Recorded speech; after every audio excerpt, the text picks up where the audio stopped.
છત્તીસગઢના કાંકેર જિલ્લામાં ભારે વરસાદે તારાજી સર્જી છે। વરસાદના કારણે 35 ગામ ટાપુમાં ફેરવાઈ ગયા છે। ગ્રામજનો જીવના જોખમે બોટનો સહારો લઈ નદી પાર કરી રહ્યા છે। નદી પાર કરતી વખતે અનેક અકસ્માત પણ થયા, જેમાં લોકોએ જીવ પણ ગુમાવ્યા। રસ્તાના અભાવે લોકો જીવના જોખમે બોટમાં સવારી કરવા માટે મજબૂર છે।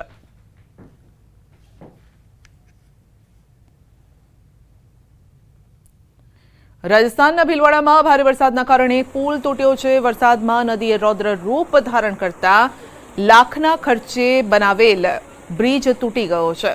તો જહાજપુર વિસ્તારમાં પડેલા વરસાદમાં આ પુલ તૂટી ગયો છે અને ધોવાઈ ગયો છે। ગ્રામજનોએ નબળા બાંધકામની તપાસની માંગ કરી છે।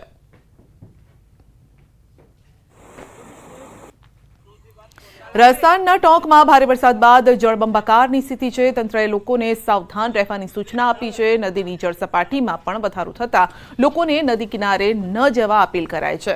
પૂરની સ્થિતિના પગલે એસડીઆરએફની ટીમ ખડે પગે છે। મેઘરાજાના કહેર બાદ રાજસ્થાનના ટોંકમાં જનજીવન પ્રભાવિત થયું છે। અનેક વિસ્તારોમાં વરસાદી પાણી ભરાયા છે, જેના પગલે લોકોને હાલાકી પડી રહી છે।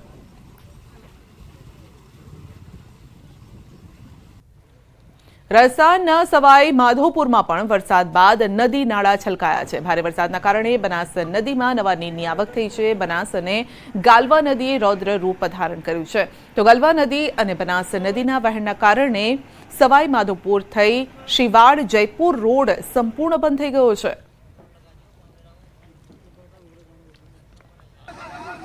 મધ્યપ્રદેશના રીવા જિલ્લામાં પણ ભારે વરસાદના કારણે 3 યુવકો ફસાયા। પાણીના પ્રવાહમાં ફસાયેલા યુવકોની જાણ પોલીસને થતાં પોલીસ ઘટના સ્થળે પહોંચી 5 કલાક બાદ પોલીસે દોરડાથી યુવકોનું સફળ રેસ્ક્યુ કર્યું। તો 3 યુવકો પાણીના પ્રવાહમાં ફસાઈ ગયા હતા। દોરડાની મદદથી તેમને બહાર કાઢવાનો પ્રયત્ન થતો હતો, પરંતુ પાણીનું વહેણ પણ એટલું હતું કે દોરડું પકડીને યુવક જ્યારે બહાર આવતો હતો ત્યારે પણ તે પાણીના વહેણમાં તણાતો નજરે પડી રહ્યો છે। તો જોઈ લો આ દ્રશ્યો કે કઈ રીતે રેસ્ક્યુ હાથ ધરવામાં આવ્યું છે। પાણીનું વહેણ, પાણીનો પાવર એટલો જોરદાર છે કે ખેંચીને લઈ જઈ રહ્યો છે।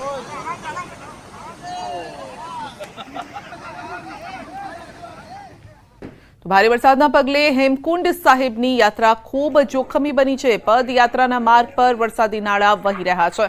રસ્તાઓ પરથી લોકો પસાર થઈ રહ્યા છે। ઘોડા અને ખચ્ચર પણ આ રસ્તા પરથી પસાર થઈ રહ્યા છે। ચમોલી જિલ્લામાં વરસાદના પગલે તંત્રએ એલર્ટ જાહેર કર્યું છે।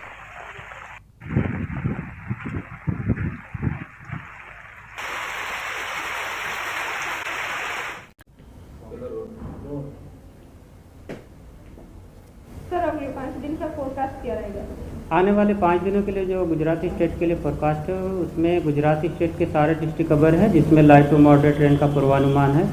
और वार्निंग की बात करेंगे तो आज के लिए जहां पर हैवी रेनफॉल की वार्निंग है वो डिस्ट्रिक्ट है नवसारी, वलसाड़, दमन और दादरा नगर हवेली, और साथ में येलो अलर्ट जारी है। और थंडरस्टॉर्म वार्निंग की बात करेंगे तो आज के लिए थंडरस्टॉर्म की वार्निंग है, जिसमें गुजराती स्टेट के सारे डिस्ट्रिक्ट कवर हैं, और साथ में दमन और दादरा नगर हवेली और दीव डिस्ट्रिक्ट शामिल है। और आज के लिए फिशरमैन की वार्निंग नहीं है, फिर भी साउथ गुजरात कोस्ट में rough sea will be rough. और ओवरऑल रेनफॉल रियलाइज की बात करेंगे तो Gujarat as a whole state 1 June से लेकर आज तक 531 मिलीमीटर रेनफॉल रिकॉर्ड हुआ है, और नॉर्मल के हिसाब से 495 मिलीमीटर रेनफॉल होना चाहिए। तो +7% नॉर्मल के हिसाब से ज़्यादा रेनफॉल हुआ है। और गुजरात रीजन में 618 मिलीमीटर रेनफॉल रिकॉर्ड हुआ है, और नॉर्मल के हिसाब से 641 मिलीमीटर होना चाहिए। तो -4% नॉर्मल के हिसाब से कम रेन हुआ है गुजरात रीजन में। और सौराष्ट्र और कच्छ में 467 मिलीमीटर रेनफॉल रिकॉर्ड हुआ है, और नॉर्मल के हिसाब से 379 मिलीमीटर होना चाहिए। तो +23% नॉर्मल के हिसाब से ज़्यादा रेनफॉल हुआ है कच्छ, सौराष्ट्र और कच्छ रीजन में 1 जून से लेकर आज तक।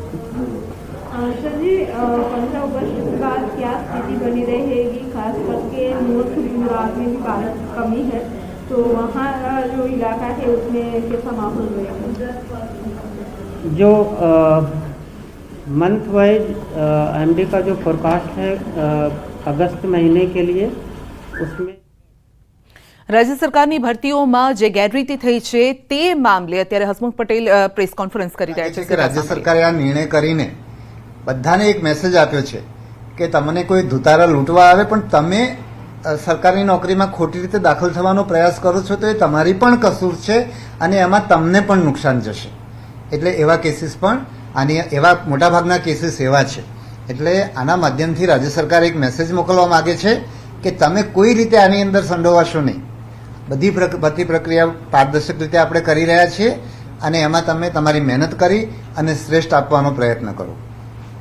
આ પોર્ટલના સંદર્ભમાં જે ચાલુ ભરતી છે તે ક્યારે ફરી ખોલવાનું જે છે તે આવ્યું છે? હા, એક પ્રશ્ન એ છે કે આપણે એ વખતે એપ્રિલ મહિનામાં જ્યારે આપણે આ લોકરક્ષક અને પીએસઆઈની જાહેરાત આપી હતી અરજીઓ મેળવવાની, તો એ વખતે પરીક્ષાની સિઝન હતી અને પરિણામો આવ્યા નહોતા. એટલે ઉમેદવારોની રજૂઆત હતી અને આમ પણ આપણે ચોમાસા પછી લેખિત શારીરિક કસોટી લેવાના હતા. એટલે એવા ઉમેદવારો આ ભરતીની તકથી વંચિત ના રહી જાય એટલા માટે આપણે ઉમેદવારોને ત્યારે એવો વાયદો કર્યો હતો કે આપણે ઓગસ્ટ મહિનામાં આપણે એ ફરીથી પોર્ટલ ખોલીશું અને તમને એવી તક આપીશું. એટલે આપણે 26 ઓગસ્ટથી 9 સપ્ટેમ્બર સુધી એ પોર્ટલ આપણે ખોલી રહ્યા છીએ અને ઉમેદવારો કોઈ પણ કારણસર અગાઉ એમણે અરજી ના કરી શક્યા હોય પણ અત્યારે એ લોકો લાયક હોય અત્યારના તારીખો મુજબ, તો એ લોકો આની અંદર અરજી કરી શકશે. જે લોકોએ અરજી પહેલાં કરેલી છે એ લોકોએ ફરી અરજી કરવાની નથી. ડુપ્લિકેટ અરજી કરીને પ્રવેશ કરવાનો પ્રયત્ન કરનારા ઉમેદવારોને ગઈ વખતે પણ આપણે એમને આમાંથી ડિબાર કરેલા હતા. તો આ વખતે પણ હું કહું છું કે જે લોકોની અરજી થઈ ગઈ છે એ લોકોએ ફરી અરજી કરવાની નથી.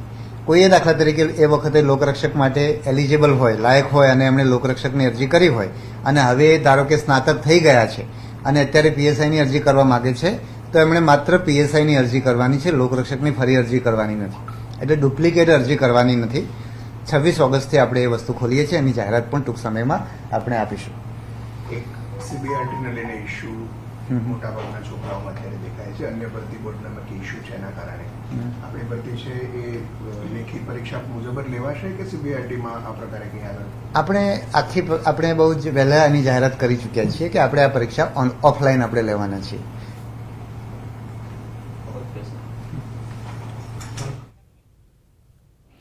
એલઆરડી ભરતીમાં જે રીતે ગેરરીતિ આચરવામાં આવી હતી તેમને ખાસ હસમુખ પટેલે સલાહ આપી છે કે તમને લલચાવવા માટે લોકો બેઠા છે, પરંતુ જે લલચાઈ જાય છે ગુનો એમનો પણ બને છે.